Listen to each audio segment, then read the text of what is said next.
भगवान श्री जगन्नाथ की रथ यात्रा से जुड़ी कुछ रोचक बातें शायद कोई ही जानता होगा। ओडिशा के पुरी में निकलने वाली विश्व प्रसिद्ध भगवान जगन्नाथ की रथ यात्रा 20 जून 2023 को बड़ी धूमधाम से निकली। ये 10 दिन तक घूमेगी। यह यात्रा हर साल आषाढ़ मास में शुक्ल पक्ष की द्वितीया तिथि को निकलती है। इसके बाद आषाढ़ शुक्ल पक्ष के 11वें दिन यानी एकादशी के दिन ये वापस यात्रा आती है, यानी इसका समापन होता है। इस यात्रा में शामिल होने के लिए देश विदेश से श्रद्धालु आते हैं। कहते हैं हर श्रद्धालु को 100 यज्ञों के बराबर पुण्य मिलता है। उड़ीसा का जगन्नाथ मंदिर 4 पवित्र धामों में से एक है। यहाँ पर श्री हरि विष्णु के 8वें अवतार श्री कृष्ण के साथ उनके बड़े भाई बलभद्र यानी बलराम और बहन सुभद्रा की पूजा होती है। जगन्नाथ मंदिर में तीनों की मूर्तियां विराजमान हैं। जगन्नाथ रथ यात्रा से जुड़ी कई रोचक बातें हैं जो बहुत कम लोगों को पता होंगी।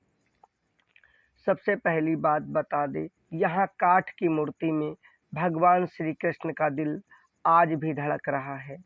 मंदिर का रहस्य ऐसा है कि हर कोई चौंक जाए। मंदिर में सिंह द्वार से लेकर हर द्वार तक की अपनी अलग अलग कहानियां हैं। चलिए हम बात करते हैं मंदिर के यानी रथ यात्रा के रहस्य की। कहा जाता है जब से जगन्नाथ रथ यात्रा की शुरुआत हुई तब से ही राजाओं की वंश परंपरा के रूप से सोने के हत्थे वाली झाड़ू से जगन्नाथ जी के रथ के सामने झाड़ू लगाते हैं। इसके बाद मंत्र उच्चारण और जय घोष के साथ इस पवित्र रथ यात्रा की शुरुआत होती है। जगन्नाथ जी की यात्रा का उत्सव बड़ी धूमधाम से मनाया जाता है। आषाढ़ शुक्ल पक्ष के दूसरे दिन शुरू होने वाली यात्रा भगवान जगन्नाथ अर्थात जगन्नाथ श्री कृष्ण को समर्पित है। रथ यात्रा के दिन बारिश जरूर होती है। इसे शुभ माना जाता है। आज तक कभी ऐसा नहीं हुआ है कि रथ यात्रा की शुरुआत हुई हो और बारिश ना हुई हो। आज 20 जून 2023 को भी बारिश हुई। 100 यज्ञों के बराबर पुण्य मिलने का पुराणों में है जिक्र। जगन्नाथ रथ यात्रा से जुड़ी मान्यता, जो भी भक्त इस शुभ रथ यात्रा में शामिल होने आता है उन्हें 100 यज्ञों के बराबर पुण्य मिलता है। इस रथ यात्रा के बारे में कहा जाता है भगवान जगन्नाथ स्वयं अपने भक्तों के साथ रथ में विराजते हैं और भक्तों को दर्शन देते हैं।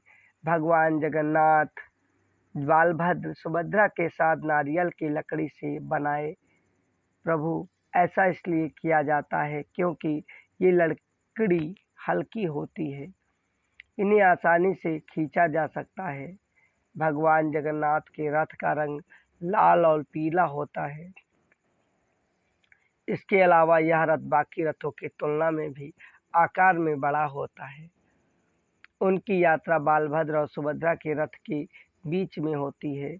भारत ही नहीं बल्कि पूरी दुनिया में एक ऐसा ही पर्व है जगन्नाथ रथ यात्रा का, जहां भगवान खुद घूमने निकलते हैं, जिनकी रथ यात्रा में भारी संख्या में लोग शामिल होते हैं। मान्यता है भगवान जगन्नाथ गर्भगृह से निकलकर अपनी प्रजा का हाल जानने के लिए निकलते हैं। यहीं से वह गुड़ीचा मौसी के यहाँ घूमने भी जाते हैं। इससे पहले प्रभु बीमार थे। श्री कृष्ण की लीला अपरंपार है। मथुरा से वृंदावन और द्वारिका में भगवान ने जब प्राण त्यागे तो उनके शरीर का हिस्सा यानी हृदय नहीं जला। वो बहकर पुरी यानी द्वारिका गुजरात से पुरी उड़ीसा आ गया और यहीं पर आदिवासी समुदाय ने अपना भगवान मानकर काठ के दिल में पूजा करनी शुरू की। फिर विश्वकर्मा द्वारा मूर्ति बनाने की बात होती है। मूर्ति अधूरी रहती है, लेकिन एक चीज़ है, द्रव्य पदार्थ और श्री कृष्ण भगवान का दिल आज भी काठ की मूर्ति में धड़क रहा है। ये है आस्था, रहस्य और मैथोलॉजी के बीच का ऐसा साइंस जिसे अनसुलझा माना जाता है। वैज्ञानिक आज तक इसे सुलझा नहीं सके हैं। भगवान जगन्नाथ की जय बोलते हुए जो भी मनोकामना की जाती है भगवान अन्य के साथ उस मनोकामना को पूर्ण करते हैं। जय जय जगन्नाथ। श्री विष्णु सुनिए विनय, सेवक की चितलाए, कीरत कुछ वर्णन करूं, दीजय जगन्नाथ प्रभु बताए। जय जगन्नाथ।